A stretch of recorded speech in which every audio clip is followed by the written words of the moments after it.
Great to be with you here today, and what an awesome day. What an awesome day to be alive. Summer is coming. It's exciting. We're so grateful to have you already online. I see a bunch of people, Marika, the friend, so many people jumping on saying hello. But why don't you right now take a moment, say hello to the rest of the guys, and join in the conversation of online. It's really cool to be able to do it, and we've been talking about over the last, ages of doing online, talking about who can you encourage, who can you jump online and encourage or invite over to watch the stream, with all the with stuff. It means we can have people over. It means we can do church in our families, in our homes, with our friends. So who can you invite over and do life with moving forward from now? Hey, I want to quickly just our legends of the week. These are two of our most awesome people. We got Brody and Mariella, and they are fresh parents, little Boston, and they are just kicking goals majorly. Brody and Mariella have been a part of our youth team for a long time. And Mariella even just finished helping out with the Shine program, but they do such a great job. So Mariella and Brody, we love you. We love all you guys do for the church and our community. It's meeting online and offline, and we just want to let you know that we're still doing that. We're going to continue that rhythm up until the end of the year. And if you want to get a breakdown of the dates of when we're in person and online, and we have all the information there of where we'll be, when we're going to be. But I'm really loving the style of how we've been able to do church, and some of the conversations we've had online, all of the conversations in fact that we've had online have been amazing. Well, hey, we have a video for you guys this morning, a really special and exciting thing, so why don't you check this out. Hey church, here at the Rock in our community, and I want to let you know about the amazing opportunity we have this Christmas to do that literally. I know for me, when I was a kid, my favourite Christmas tradition was jumping in the car on the night of Christmas Eve with my family to check out all the Christmas lights in my community. Just that, by making the Rock the #1 Christmas light destination in our community. Imagine if the church was the place where people wanted to visit this Christmas. We have an amazing opportunity this year and over the years to come to our community by presenting an amazing, high-quality, Jesus-focused light experience, reminding our community of the real reason for the season. But we need your help. To make this great vision come to life, we need $5,000 this Christmas. And if you want to get involved and be generous and invest in the future of this initiative, all you have to do is head to www.therock.net.au/give and select Christmas. We have an amazing opportunity this Christmas, so why don't you join us in shining a light in our community and help us turn this into this. What an awesome opportunity to partner within the community. Our vision for the building is to have the whole front section, up the side, on the veranda and on top of the roof, to be just this really amazing looking building that lights up. Draw card, and that is the idea of the church, isn't it? That it would draw people to it, and we just really see this as an opportunity to do that. And so if you want to be a part of being generous in giving towards up the church, why don't you head onto our website. There's some click bars there where you can get to the giving for that. But while you're also there, I just encourage you to think about what it means to give to the church in general, and all those other people that maybe weren't considering doing the live. Want to be encouraging you guys to be giving financially towards all that we do. We've been seeing already just great success within our youth ministry. We've had heaps of new kids come. That means more mouths to feed. So many things where we could just so use your generosity, where we're partnering with what you've got, and the vision that God has for this church can collide and see something amazing happen. Also on the website, you can fill in a prayer request. This has been for you guys. We want to partner with you and God in seeing a miracle take place in your life. And so if you've got anything from, major problems to just real life issues, please go to we would love to pray with you. This morning, we have a video with Joseph. Now, we all know, you might not actually know the story of Joseph. Joseph had a pretty crazy life, and he really went through the wall. Off last week in church, talking about going through the wall, battling through the hard things in our life, and how do we actually get to the other side. We're going to watch a video from Joseph this morning. My life had been ripped apart. My own brothers betrayed me. I had been the favored son of my father, and now I am a slave. But I trusted. Potiphar was a good man, and he began to grow fond of me. It became obvious that God was with me. For all that I did, it seemed to prosper. Potiphar noticed this too, and God's blessing made him wealthy. Potiphar put me in charge of all that he owned and trusted me with his house and his fields. Not long after my promotion, Potiphar told me I was attractive and asked me to come be with her.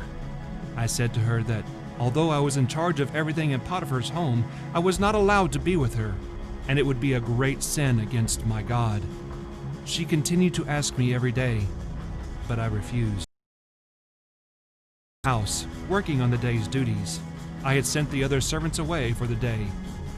I didn't realize that Potiphar's wife was waiting for me and began to hassle me. I knew this wouldn't end well, so I ran. I ran so hard that I left my very coat in her hands. The next thing I knew, I was thrown into prison. She had told Potiphar that I attacked her, and he once again. The life I had was torn apart, just like my father's coat. But the Lord wasn't done with me yet. In prison, different, and that God had blessed me. And He did bless me again. I was once again put into a position of authority.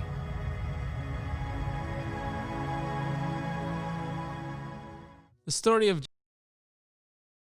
incredible story of highs and lows and everything in between, and again, it's a real picture of what it looks like to be faced with a wall, to be faced with a problem. Really indicative of Genesis 50 verse 19 to 21. And if you're taking notes, write it down, or maybe if you're real quick on the Bible, jump there. But it says this: "But Joseph said to them, 'Do not be afraid. I am in the place army, but God has intended it for good to accomplish what is now being done, the salvation of many lives. So then don't be afraid.'" You know, we know that God is with us, but it is really, really hard. And that's why I'm really excited about this conversation today, because we have some amazing people sharing stories, not from the end. They haven't, of the wall, and they're talking about what's going on. And so you are so lucky today to be hearing from Nick and Darlene talking about what a wall looks like, focusing on God, going through it. So I encourage you to really ponder this, really let God work in your life today and work in your heart listening to their story. So thank you. Hey, church. We're going to have an amazing conversation as we continue through our series, Stop Pretending and Get Real with Yourself.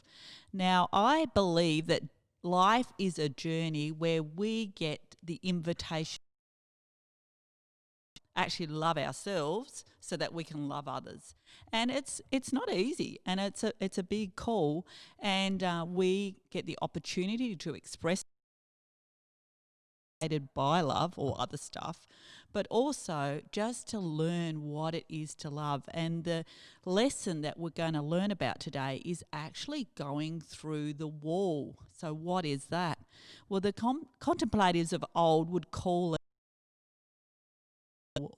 or going through the wilderness, or a desert time. But really, it's when life dishes up some hard stuff in our life and we have no control like we're blinded. It feels like we're out of control. It feels like we have no say in it, and we just get to journey through this wall or this darkness, and we don't know how long before we get to the other side. And so it's been interesting. And I have some special guests this morning, Nick Porch and Darlene Groom, and I've chosen that you would be here at this special conversation because I really, done some life with you. I've known you for a long time. I was trying to do the maths, but like well over 30 years. Yeah. And, Nick, I've his birthday parties as a little tacker and sort of got to see you mature as a man. And so, Darlene, it's been a journey where I've actually seen you walk through the wall. Nick, you're going through a wall. Darlene, you were happily married, going to have the fairy tale life. Yeah. Got pregnant, had a little boy. He was born prem. Yep. Difficulties, 2 months early. 2 months early, and quite a few problems. He ended up getting or contracting meningitis as well. Mm-hmm. So he was in hospital for 2 months before we could bring him home. Yeah, very sick little boy, and he had to come home with added extras. Yep. Sort of medication and stuff and equipment. So it wasn't a normal sort of bringing him home sort of thing. Yeah, the normal homecoming. Yeah. And then you got pregnant with another one. It was a threatened as well. Yeah, it was. And so we had to have some medical intervention. Yeah. But yeah, it was a really difficult time at the time anyway, because sort of a bit tricky. And and so before Jake was born, I was actually already separated. Wow. So it was a bit sad, and there was lots of feelings and lots of that I couldn't control, and to my best I could keep my environment to a peaceful place, but inside it was pretty hard to. So and then of course we got divorced. Yeah. So. And Jake, your second boy, he had some difficulties as well. Like, how old was he when that sort of wasn't quite right with him? Yeah, there was a few things not right, probably after round about his first birthday. Okay. And then by the time he was 2, he was diagnosed with a what was it called? Global mental disorder. And they didn't want to say autism until he was properly organised, and sort of usually that's about 5. So okay. So we knew it was autism by the time he was 2. Yeah, and on he's quite severe. Yeah. And so you had to cope with all this on your own. Yes. Yeah. Yes, So, I did. So a village raises children, and one of the biggest gifts was having my church family. Yeah. That actually wasn't at church at the time. Yeah. So, wow. so having some really good supportive friends and family, crucial. Oh, that's As good. well as having God to scream at him. Yep, he's not afraid of that, No. is he? Yeah, we can be I've real learnt with him. that. Yeah, yeah. Yeah. And you, Nick, you've recently been married. Dream connection. I think your sister set you up and found your love of your life, and then you've excited to start a family, and Lauren got pregnant, and during you had your little girl Lucy, but you didn't a couple of days later get to go home, did you, and have the the dream homecoming as well. And so what's been going on for you with that? Leading up to the birth was good. Yeah. Then after, as soon as she was born, during the lead up to had a HIE incident, which is hypoxic ischemic encephalopathy. So You do well to pronounce that. yeah, one of the biggest struggles of that was learning how to pronounce all those words properly. Other, more serious struggle was learning all about it itself. So she more or less came out. She wasn't breathing. That must have been so scary. Didn't really know how to react. It was just shock and distress. So she was worked on for a while with CPR and then taken straight away out to be cooled, Yeah. which is something they do for 3 days to take the inside. Okay. When you get an injury on your elbow, you'll put ice on it. Sort of like the same for a brain. They cool your whole body. Okay. Yep. Then, yeah, she had MRIs. We spent 3.5 weeks in Hobart, the hospital there. And, well, all up, she was in hospital for 6 weeks before we came home. Yeah. So that whole challenge was very difficult. Just, the expectation you have of having a child in this day and age, you expect everything to go as planned. And Yep. yeah. Yeah, and we have all this, modern hospitals and medicine and development and and some of your peers were having babies around the same time and they went home sort of no problems and even getting home, I've heard, like Lucy cries a fair bit, there's some lot of unknowns for you in what's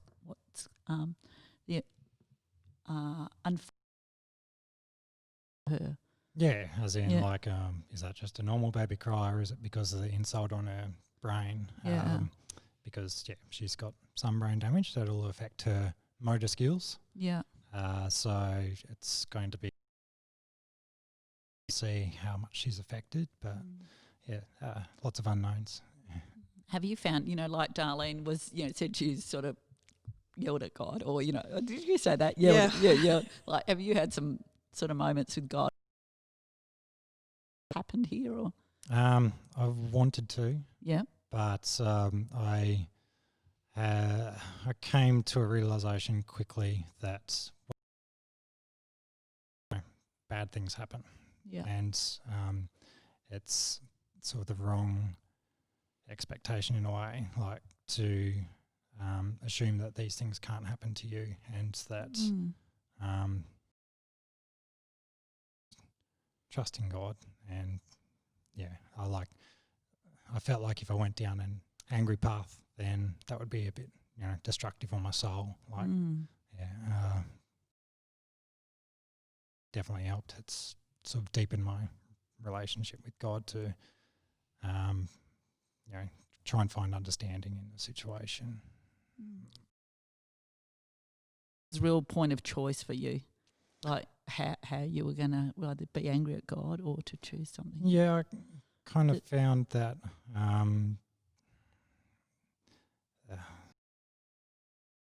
either go down this path of anger or try and learn from what I've read in the Bible over the years about how to deal with these situations. So I tried. Yeah. Just sounds to me that's an incredible choice, and to even have the ability in that time where you've just been squeezed by everything, would have been even physically tired and emotionally pressed, to be able to dig into a resource within you, like you said, what you've learned about God, and to I find that really challenging and heartwarming that God could mean that to you in that time and that you could trust Him. So what would you say has been your, because you're, a different story obviously than Nick's, but it's like, Jake's just had his 25th birthday. Yep. So, you're like way down the path of probably accepting. It's no there's, I know over the years we've prayed for breakthrough and that there would be, but mainly he doesn't talk, does he? No. Communicates in a fashion, but Question is, so what's been one of the biggest challenges for you? biggest challenges would be my own my own stuff Mm. live inside my head Yeah. a lot.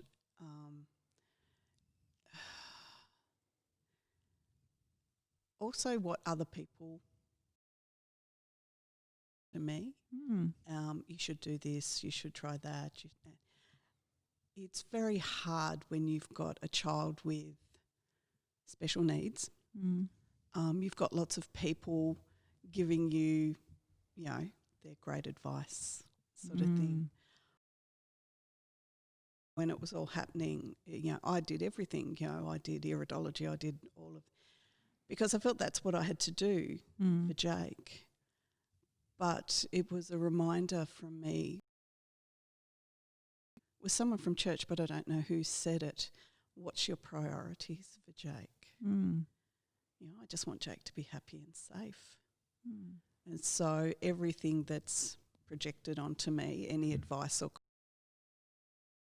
put down, right, well, what is my priority for Jake? Because Jake is my biggest wall, because it'll never disappear. That'll stay there. That will come over time as he gets older. And my priorities is his safety and his well-being. And probably the hardest thing is to be totally responsible. And I know I've said that to you before, being 100% responsible for someone who their own life. Yeah, and not having someone to share that with either. Yeah, and not having someone to share that with. And as much as I said, I screamed at God at 2:00 in the morning when Jake's still awake and yelling at the computer. And it's, the 7th night in a row or whatever. I can turn around to God and say, okay, he's yours too. It's your turn to put him to bed. And look, no word of a lie, 10, 15 minutes later, Jake's in bed asleep, and it just goes, it's like God saying, now why didn't you ask me that?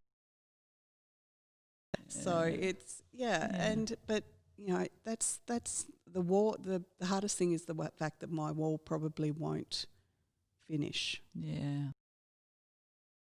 There and say, okay, God, I'm here and I'm waiting for him so I can have that conversation. Yeah. Sort of thing. So, that God's got him. Yeah. And that was a struggle to let God have him. That I was not totally responsible and internal stuff. So that would be my hardest. Tough stuff. What about you, Nick? Really, it's early days, isn't it? But sure you can relate to some of that. Getting tired and born. So what do you think's your biggest challenge at the moment, or do you foresee? Most likely, the biggest challenge is the future. It'll be easy, But then, I try not to think about that too much anyway, because, the future's in God's hands. It's like, I worry about tomorrow sort of thing. Biggest challenge is just trying to, stay strong with my wife and to be the best dad and husband I can be. Yeah. So you don't find yourself sort of dramatising or playing the future forward at all? I find that you just go down a worry trail. So, yeah. But sometimes it's easier said than done, isn't it? Yeah, like the first few weeks I was definitely doing it. Yeah. But it's, it's the best advice you can give yourself and try and follow. Follow your own advice. Yeah. That's a good thing. So can you already start to see a few gifts or treasures in unfolding? Probably, it's always a gift when she smiles, so and when she's happy. And that's something we've only just, she's only just started really being really lovely. And, her herself, she's a gift. So, and a treasure no matter what. That's good. Yeah, I remember Darlene often, Jake, and I know you've taught me a few things over the years, even how you would say, just the gift of learning to see through Jake's eyes. Yeah. That he would lay underneath a tree and be mesmerised by the leaves and not be worried about everything else Yeah. and be that would be one big gift. But That's- is there some other yeah. gifts or treasures? Other gifts of when he does things. And, Okay. I mean, there's one that comes to mind is, I mean, Matthew grew up with him, of course, but was always separate. They were always separate. You know, they'd play in separate areas because Jake didn't like sort of. And one day we were walking to school and we were walking up the hill and Jake actually took Matthew's hand. And it wasn't so much Jake I was smiling at, but the look on Matthew's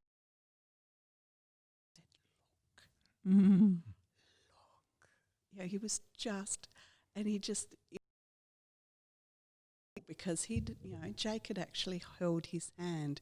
And it's little things like that and, you know, cheeky things like pretending to be sick and driving home from sleepover and looking at me going, I'm not naughty. I'm not naughty, and giving these big. So, you know, he's given us just small things. Yeah. And I think that's what I've learned is, you know, healed from autism or your gorgeous daughter to be healed completely. But sometimes it's the little prayers that you need to hold on to that are the links in the chain. Okay. And, you know, just little things that have a great day at school or let him understand what I'm talking about. Or, for instance, there was a thing on the computer, one of the Disney things. Link's gone and Jake doesn't understand. And so Matthew went up there and showed him on his phone. It's the same on my phone. It's the same on Mum's phone. Yeah. And Matthew said he went, oh. And then, you know, he stopped screaming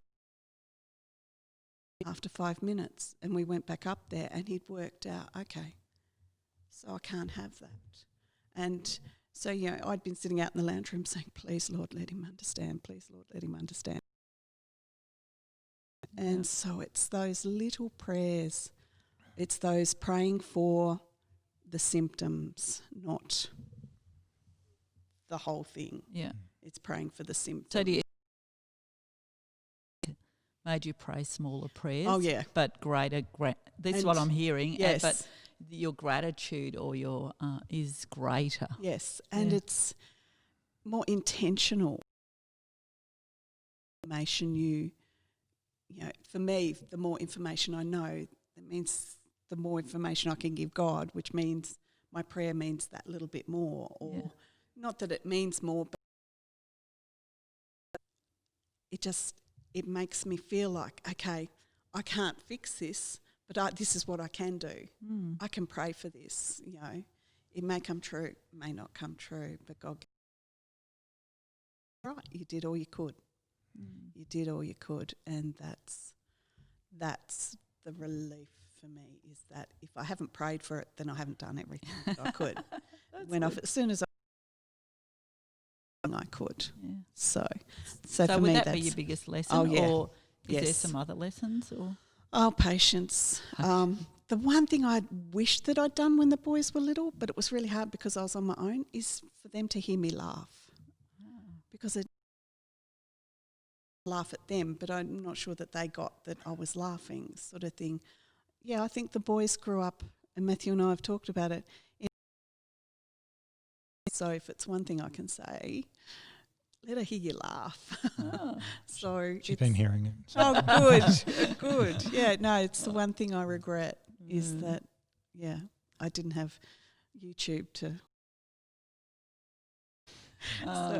Well, I know Nick's got a interesting sense of humour, so it hasn't stolen that from you in this moment. No.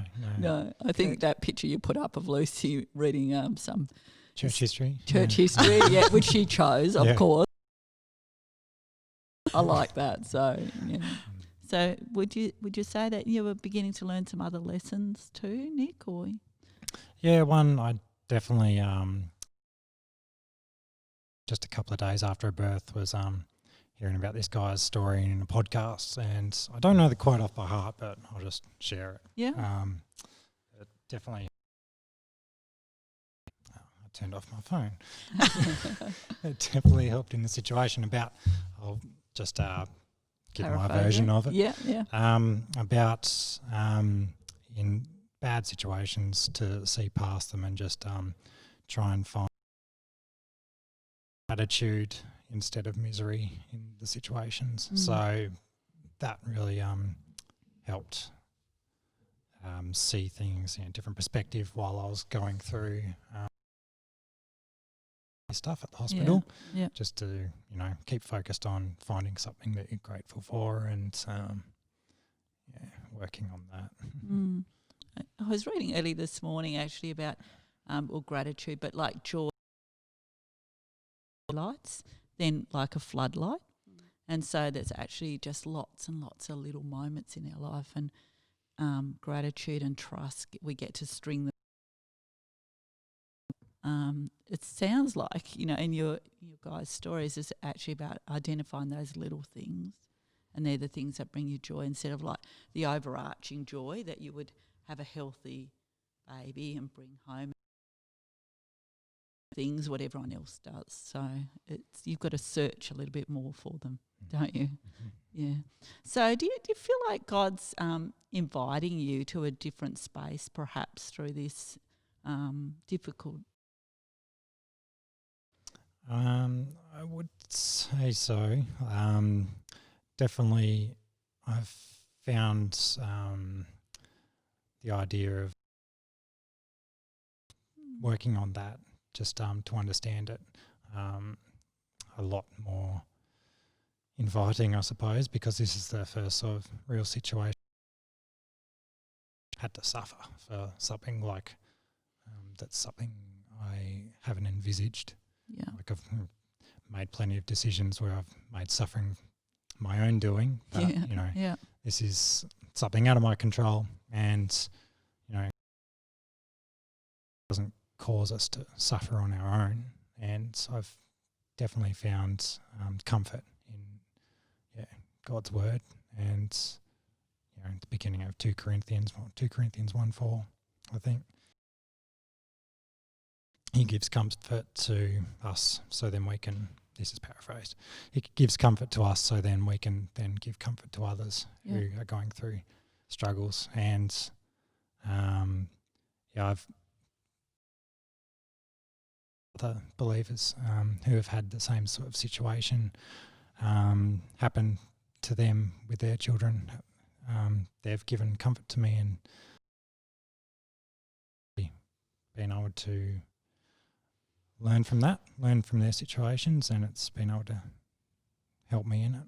And it's definitely something I feel I can do for other people now as well. Yeah. Like you're suffering, Lauren, and those around you, but also Lucy has her own suffering, the physical, like when she's crying and stuff. And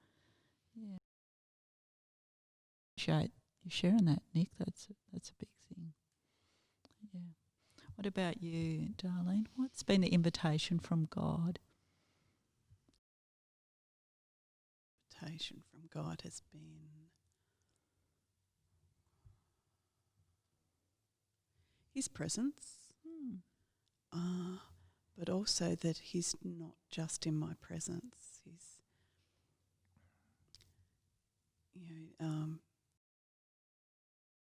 future, and I've been there. But now I'm in that future. And so for me, it's been that I need to trust other people can look after Jake. The part where, we're looking at him moving out. We've tried it once, it did not work, and I'm suffering the consequences now. But there will be another, and that I'm going to have to put my faith in some other people. And the fact that God's put people out there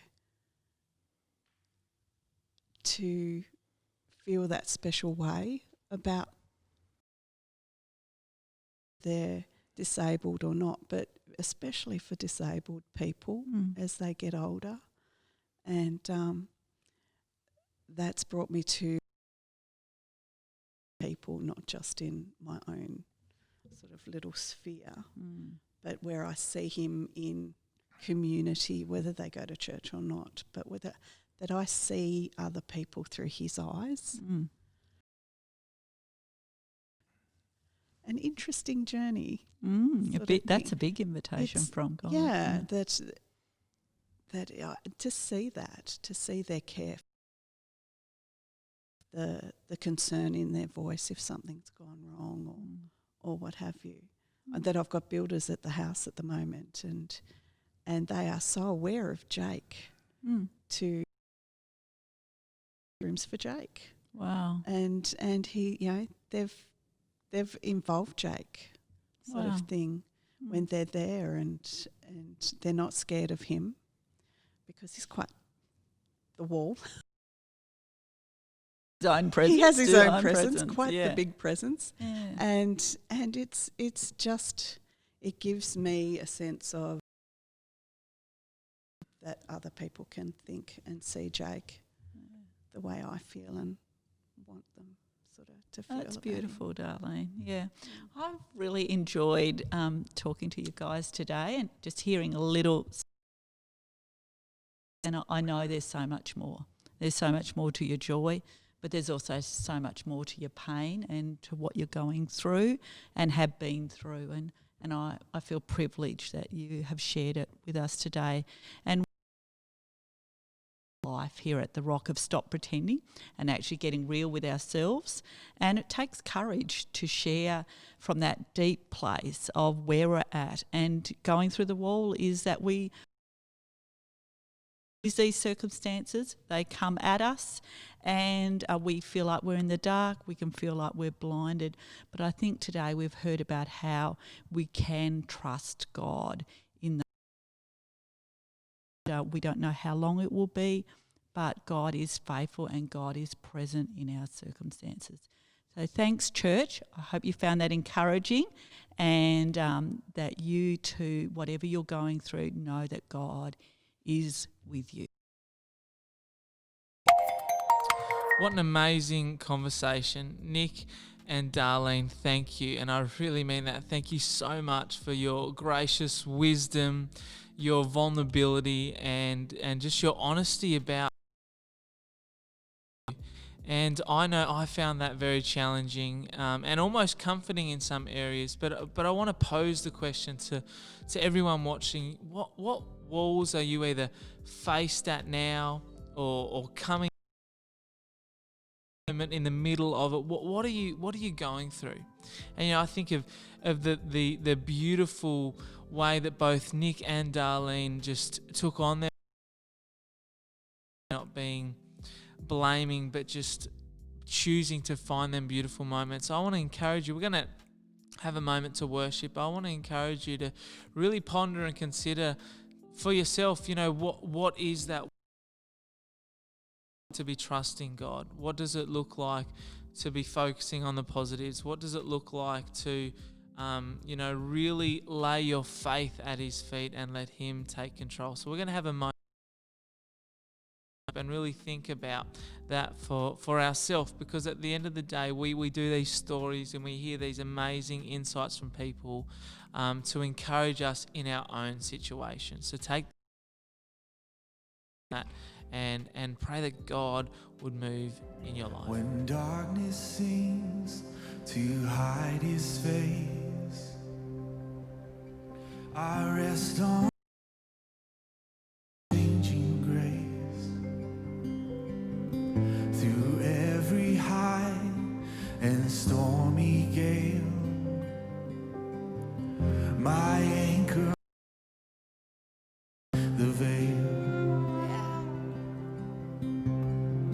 Sing that again. When darkness seems to hide His face, I rest on His changing grace. Yes, I do. Through every high and stormy gale, holds within the veil. Come on, sing this over yourself today. When darkness seems to hide his face, I rest on changing grace. Through every high and stormy gale, come on, sing it. My anchor holds within. My anchor holds within the veil. Come on, declare my anchor, my anchor. The veil, oh, sing it again. My anchor holds within the veil. Oh, Christ, cornerstone, the weak made strong in the same. And through the storm, oh, He is Lord. He's Lord of all. Hey, Christ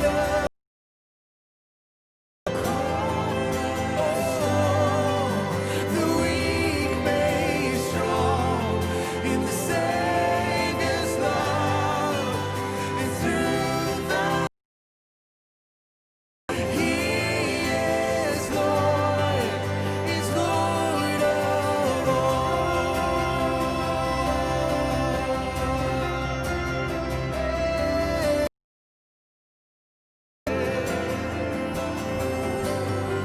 You are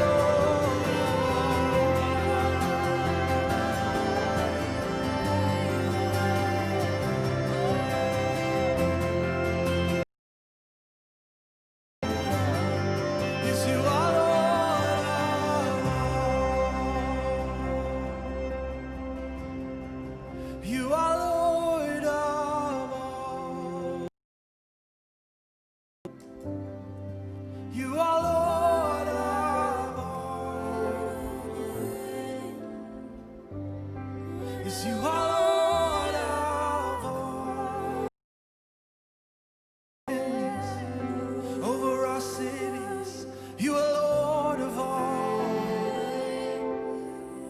You are Lord of all. You reign above it all, Jesus. You're Lord of all. Our anchor holds within you, Jesus. You are our strength. You are our source, Jesus. You are Lord of all.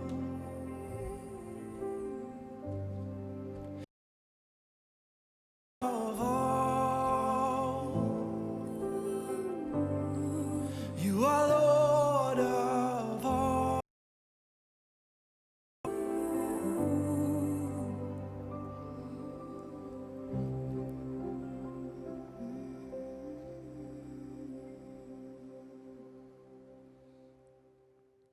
What an amazing song to really highlight the I just want to say a massive thank you to Nick and Darlene for being vulnerable and honest. It was an absolutely amazing conversation and challenging. And the challenge for us is, what do we do with that? You know, what do we do with a topic with such a difficult topic, and we hear how they are hands-on dealing with it. You know, we hear what they are doing with their faith and their attitudes. The real challenge is, how do I do that? How do I look at my wall in the same attitude as Darlene? It's a challenge, and I encourage you to ponder that. I encourage you to talk it out with the people around you and really wrestle that tension of wanting to be angry. And you know, Jesus got what is godly anger, what is godly sorrow, what is godly hope, and it is a challenge, but do it with someone. Don't do it alone. We love doing life with you guys, and again, don't You get to see all the information there, whether it's where we are, when, it's our prayer requests, it's our giving, it's our light display at the church. But we love you guys. We pray and you do life with someone, and we cannot wait to see you next week here in church, in person. Have an awesome afternoon, and we will see you soon.